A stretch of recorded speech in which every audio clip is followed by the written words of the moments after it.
بسم الله الرحمن الرحيم، والصلاة والسلام على أشرف المرسلين سيدنا محمد وعلى آله وأصحابه أجمعين. اللهم صل وسلم وبارك عليه.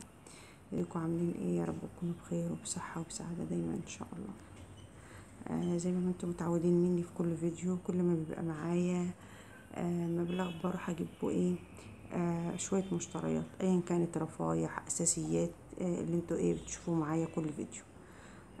انا نزلت واشتريت برضو، لقيت شوية حاجات كده، وبرضو اصبحت الحاجات دي كلها بقت ضرورية في المطبخ.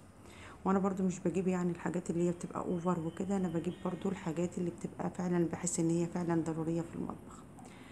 اول حاجة زي ما انا بوريكم كده، هبدأ معاكم. اول حاجة يا جماعة، انا جبت اللي هو الايه، الشاكوش، المدق، ايا كان يعني انتوا بتقولوا عليه، بتاع البوفتيك ده. انا عندي عن تجربة جايبة واحد. انا جبت الخشب، وجبت اللي هو الناحيتين اللي هو بيبقى فيه معدن كده، هو برضو ده عندي وموجود وانا مجرباه فحلو. فانا عشان جربته ولقيته حلو عندي، فانا بجيب ايه الحاجة طالما بجربها عندي وبلاقيها كويسة في الاستخدام، فانا بحب اجيبها لايه لبنتي.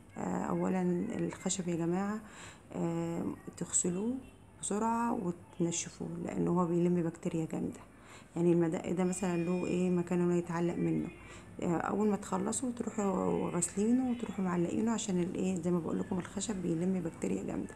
المدق ده او الشاكوش ده كان ب55 جنيه. جبت برضو اللي هي الاقماع. انا حاسه انهم خامتهم مش قوي، بس انا والله بدور على اقماع كتيره في المكان، ما بلاقيش، بلاقي اللي هو الاحجام الكبيره دي، فانا مش عايزه اجيب الاحجام الكبيره، انا عاجبها حاجه صغيره. فلقيت دي، ايوه لقيتها صغيره وكده، بس مشكلتها ان هي ايه، يعني خامتها بلاستيك مش عجباني انا. فجبتهم التلاتة، قلت مش مشكله، ولو لقيت حاجه يعني احسن من كده، لان الاقماع دي يعني بتبقى ضروريه تعملي بيها يعني كل حاجه في البيت يعني. ده جبتهم كانوا ب25 جنيه. ده كان ب25 جنيه، هم لهم حامل كده. فانا لقيتهم فجبتهم، وهجيب لها اللي هما السيليكون، هجيب لها واحد سيليكون كمان. جبت برضو اللي هي الفرم بريوش بتاع المولتن كيك، اي اللي انتوا بتسموها، اللي هي مسميات كتيرة يعني.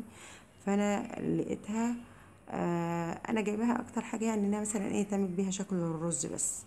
فجبت واحد صغير وواحد كبير، ولو حابه ان اي حد او هي تعمل فيهم مولتن كيك، انت بتحطيهم، بس بتحطيهم على صينيه الومنيوم عشان هما مش هيتحملوا الحراره، او بتحطي كمان في قلبهم يعني ايه تحتيهم كده صينيه وتحطيها في الفرن ما ينفعش يتحطوا كده ايه لوحديهم، لانهم برضو مش جامدين قوي يعني.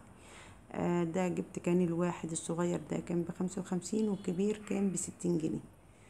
يعني ده ب55 وده ب60 جنيه. جبت واحد صغير وواحد كبير، قلت ايه مش مشكلة يعني ان انا اجيب الاتنين واحد، يعني نوعت في ايه في احجامهم. جبت برضو اللي هي صواني البيتزا دي اللي هي البورسلين. هما الاتنين حجم واحد وهما طقم كده. انا لقيته عجبني كمان ان انتي احلى حاجه فيهم ان انت بتحطي دي، يعني لو عملتي البيتزا طالعه من الفرن على التقديم على طول، يعني بيطلع من الفرن على التقديم على طول. ده جبتهم كان طقم كان ب200 جنيه. كان بيتباع والله الواحد كان ب55، والواحد يعني بأقل من كده، بس أنا لقيته طبعا مع غلو الأسعار، فهو كطقم كده جبته، هو كطقم جبته ب200 جنيه. لا، ب230 جنيه، ب230 جنيه. معلش أنا بتبقى معايا الفاتورة بس ساعات بنسى. هو زي ما بوريكم كده، طبعا لوتس اللي هو فتحي محمود يعني ايه بورسلين معروف وكده، فلقيتهم حلوين جبتهم.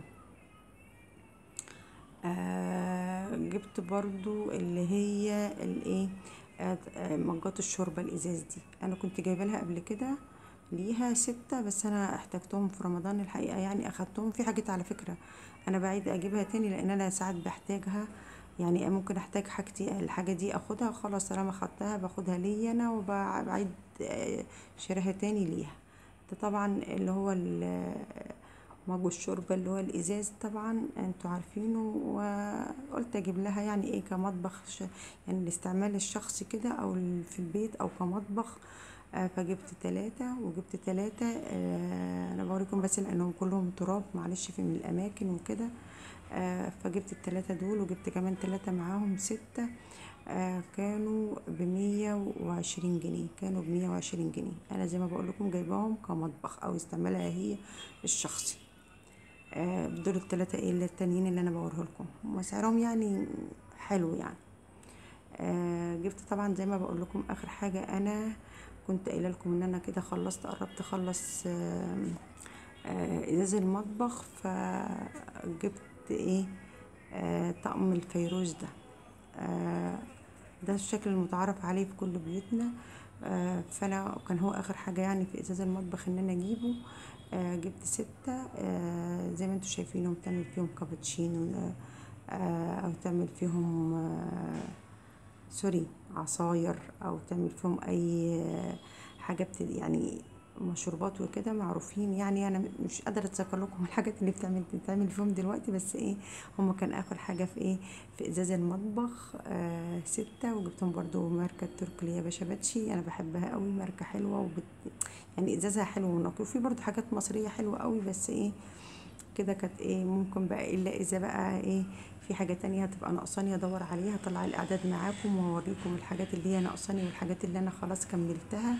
ودي كانت ايه زي ما بوريكم كده، كانت الماركة بتاعتهم. ودي كانت شوية مشترياتي بتاع النهاردة، يا رب تعجبكم، ويا رب تكون الفيديوهات اللي انا بقدمها لكم بتنول اعجابكم ان شاء الله. ويا رب دايما كده تدعموني وباللايك الكتير الكتير كتير. اللايكات يا جماعة بترفع الفيديو جامد. وتعملوا لي اشتراك في القناة يا جماعة، دوسوا على علامة الكل عشان يظهر لكم اي فيديو انا بنزله يجيلكم اشعاراته، فضلا وليس امرا منكم. لايك لايك لايك للفيديو، واشتراكات كتير كتير. وبتمنى تدعموا الفيديوهات بتاعتي ان شاء الله وتنول اعجابكم يا رب كده، واكون دايما عند حسن ظنكم. ودي كانت شويه مشتريات النهارده، يا رب تنول اعجابكم. ومع الف الف سلامه، واشوفكم على خير باذن الله يا رب. الفيديو الجاي باذن الله، مع الف الف سلامه، مع السلامه.